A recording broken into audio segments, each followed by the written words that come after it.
நம்ம கிராமத்து ஸ்டைலில் கருவாடு ஃப்ரை எப்படி பண்ணலான்னு பார்க்கலாமா?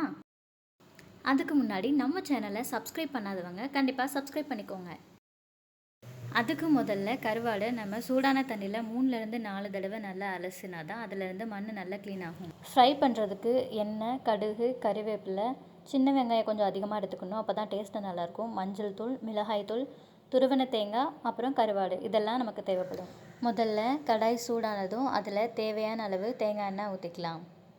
தேங்காய் எண்ணெய் நல்லா சூடானதுக்கப்புறம் கடுகு போட்டுக்கலாம். தேவையான அளவு கடுகு பொரிஞ்சதுக்கப்புறம் சின்ன வெங்காயம் ஆட் பண்ணிக்கலாம். இந்த கருவாடு ஃப்ரைக்கு இந்த சின்ன வெங்காயம் தான் அதிக டேஸ்ட்டு கொடுக்கும்.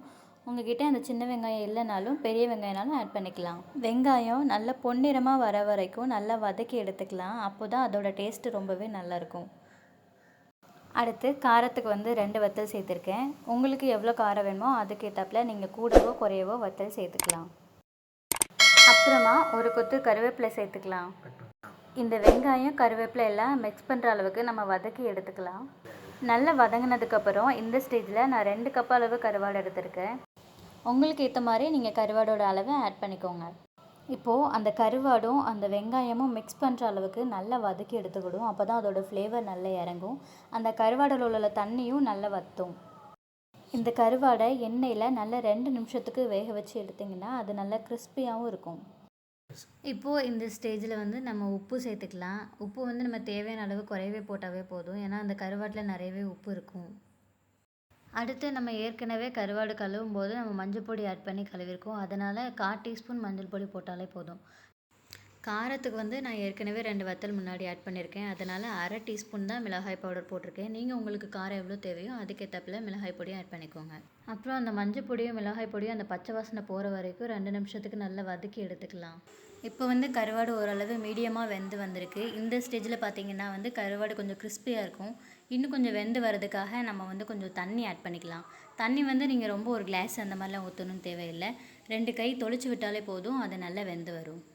இந்த ஸ்டேஜில் ஸ்டவ்வை மீடியம் ஃப்ளேமில் வச்சுட்டு அந்த மசாலா கருவாடு கூட மிக்ஸ் ஆகிற மாதிரி நல்லா வதக்கி எடுத்துக்கலாம். இன்னுமே நம்ம அந்த கருவாடை நல்லா ஃப்ரை பண்ணிக்கிட்டே இருந்தோம்னா நல்லது. ஏன்னா அது அடி பிடிச்சிரும். அந்த மசாலாவோட டேஸ்ட்டும் வேறு மாதிரி ஆயிரும். கருவாடு ஓரளவுக்கு நமக்கு வெந்து வந்திருக்குது. இந்த ஸ்டேஜில் நம்ம என்ன பண்ணுறோன்னா துருவன தேங்காவை ஆட் பண்ணுறோம்.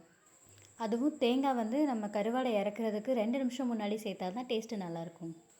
இப்போ நல்ல கருவாடு கூட அந்த தேங்காய் மிக்ஸ் ஆகிற அளவுக்கு நம்ம கொஞ்சம் வதக்கி எடுத்துக்கலாம்.